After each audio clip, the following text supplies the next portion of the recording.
Hello students, welcome to Maths class 10 Samacheer syllabus chapter 4 geometry similar triangles பார்த்துட்டு இதில் example 4.7 the perimeters of two similar triangles ABC and PQR are respectively 36 and 24 cm.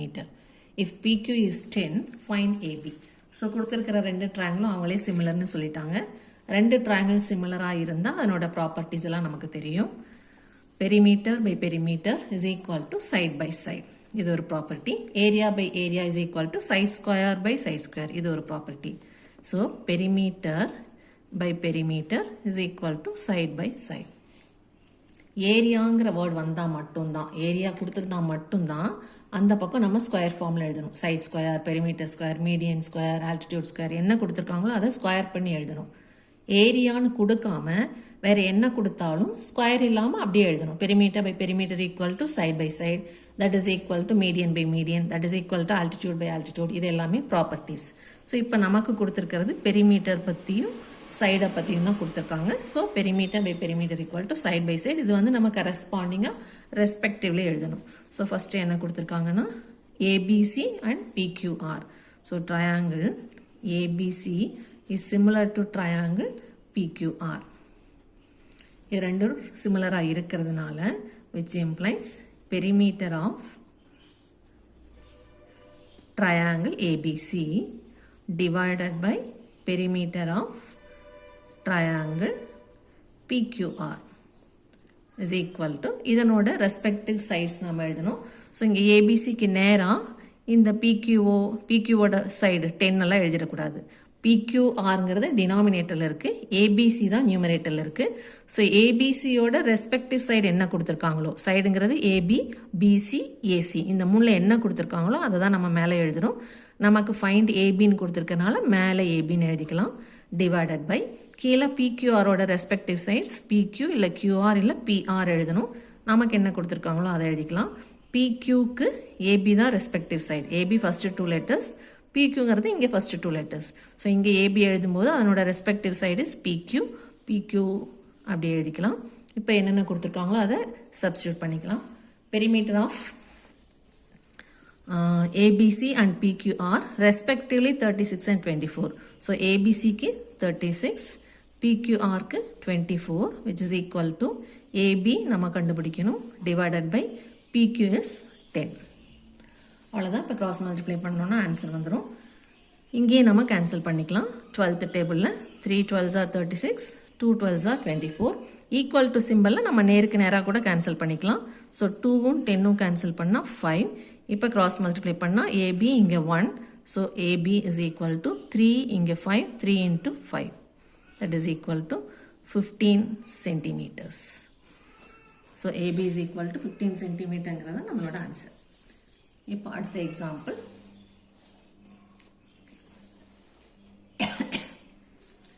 triangle ABC is similar to triangle DEF. So அதே தான் கொடுத்துருக்காங்க.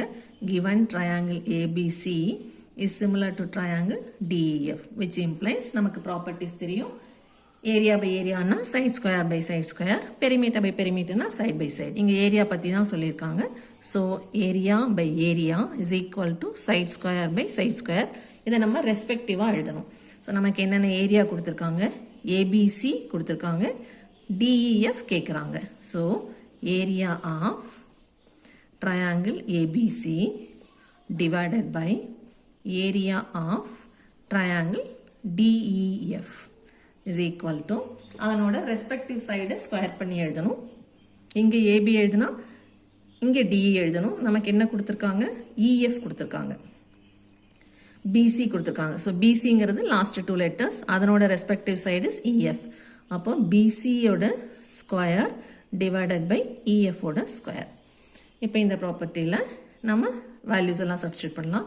ஏபிசியோட area 54ன்னு கொடுத்துருக்காங்க. 54 divided by இந்த area நமக்கு தெரியாது. So area of triangle DEF is equal to பிசியோட length 3ன்னு கொடுத்துருக்காங்க. ஸோ 3 ஸ்கொயர், இஎஃபோட லென்த்து 4 கொடுத்துருக்காங்க. So 4 square. இப்போ இதில் சிம்பிளிஃபை பண்ணோன்னா 3 ஸ்கொயர் இஸ் 9, 4 ஸ்கொயர் இஸ் 16. இந்த 9ம் 54ம் ஈக்குவல் டு சிம்பிளில் நியூமரேட்டரையும் நம்ம அப்படியே கேன்சல் பண்ணலாம், இல்லை கிராஸ் மல்டிப்ளை பண்ணி கூட நம்ம கேன்சல் பண்ணிக்கலாம். ஸோ கிராஸ் மல்டிப்ளை பண்ணோன்னா 9 into area of triangle DEF, இங்கே 9 இருக்குது, இஸ் ஈக்குவல் டு இது ரெண்டையும் கிராஸ் மல்டிப்ளை பண்ணால் 54 இன்ட்டு 16, இங்கே இருக்கிற இன்ட்டு 9 அந்த பக்கம் போயிடுச்சுன்னா டிவைடட் பை 9. ஸோ இந்த 9 இந்த 54 இப்போ கேன்சல் பண்ணுறோம். அதுக்கு ஈக்குவல் டு சிம்பிளில் நியூமரேட்டர் கூட நம்ம அப்படியே கேன்சல் பண்ணிக்கலாம். இப்போ 54ஐயும் 9ஐயும் கேன்சல் பண்ணால் 6 times. So 6 into 16 is equal to 96 square centimetres. இதுதான் ஏரியா ஆஃப் ட்ரையாங்கிள் DEF. அடுத்த கொஷின் எக்ஸசைஸ் 4.1ஓட 8th கொஷின். இதுவும் அதே மாடல் தான். Triangle ABC similar to triangle DEF. So ABC similar to triangle DEF. So நமக்கு என்ன ப்ராப்பர்ட்டிலாம் தெரியுமோ, என்ன கொடுத்துருக்காங்களோ அதை வச்சு ப்ராப்பர்ட்டி எழுதணும். ஏரியா பற்றி கொடுத்துருக்காங்க, சைட் பற்றி கேட்குறாங்க. ஸோ நம்ம அப்ளை பண்ண போகிற property area by area is equal to side square by side square. So எந்த ஏரியா ஃபஸ்ட் எழுதுகிறோம்? ஏரியா ஆஃப் ட்ரையாங்கிள் ABC எது வேணால் எழுதிக்கலாம், divided by area of triangle DEF. மேலே என்ன எழுதியிருக்கோமோ அதனோட ரெஸ்பெக்டிவ் கரஸ்பாண்டிங் சைடு தான் நம்ம எழுதணும். இப்போ AB BC ACயில் நமக்கு என்ன கொடுத்துருக்காங்க? And the area of 16 BC கொடுத்துருக்காங்க. BC is equal to 2.1. Find the length of EF கேட்டிருக்காங்க. ஸோ BCங்கிறது லாஸ்ட் 2 letters. அப்போ BC ஸ்கொயர் டிவைடட் பை இங்கே லாஸ்ட் 2 letters EF ஸ்கொயர். இப்போது சப்ஸ்டியூட் பண்ணால் ட்ரையாங்கிள் ABCயோட area ABC is 9 square centimetre. So 9 divided by DEF ஓட area 16 is equal to BC ஓட length 2.1 square divided by EF square தெரியாது. இப்போது போன சம்மில் என்ன பண்ணோம்? இந்த 3 ஸ்கொயர் பை 4 ஸ்கொயரை அப்படியே ஸ்கொயர் பண்ணி எழுதணும். அதே மாதிரி இங்கே 2.1 ஸ்கொயரை அப்படியே ஸ்கொயர் பண்ணி எழுதக்கூடாது. ஏன்னா அதை விட ஈஸியான சிம்பிளிஃபிகேஷன் நமக்கு இருக்குது. இது ரெண்டுமே ஸ்கொயர் நம்பர்ஸ். ஸோ இங்கே இருக்கிற ஸ்கொயரை நம்ம அப்படியே இந்த பக்கம் எடுத்தோம்னா ஸ்கொயர் ரூட் ஃபார்முக்கு போயிடும். ஸோ இதை நம்ம எப்படி எழுதுகிறோம்? 2.1 divided by EF the whole square எழுதிக்கலாம். இப்போ இந்த ஸ்கொயர் இந்த பக்கம் எடுத்தோம்னா ஸ்கொயர் ரூட் ஆகிடும். ஸோ ஸ்கொயர் ரூட் ஆஃப் 9/16ங்கிறது 3/4, இல்லைன்னா taking square root on both சைட்ஸ்னு எழுதிக்கலாம். எல்லா பக்கமும் ஸ்கொயர் ஃபார்மில் தான் இருக்குது. So 3 square by 4 square equal to 2.1 square by EF ஸ்கொயர்னு வச்சிட்டோம்னா taking square root on both sides 3/4 is equal to 2.1. இங்கே ஸ்கொயர் ரூட் எடுத்தோம்னா 2.1 டிவைடட் பை EF. இப்போது 3யும் 2.1 இப்படியே கட் பண்ணிக்கலாம். இல்லைன்னா கிராஸ் மல்டிப்ளை பண்ணால் EF into 3 is equal to 4 into 2.1. இப்போ இங்கே இருக்கிற இன்ட்டு 3 அந்த பக்கம் போனால் பை 3. இப்போ 3 அண்ட் 2.1 கட் பண்ணால் 0.7. 4 இன்ட்டு 0.7 இஸ் 2.8 சென்டிமீட்டர்ஸ். ஸோ இதுதான் லென்த் ஆஃப் EF.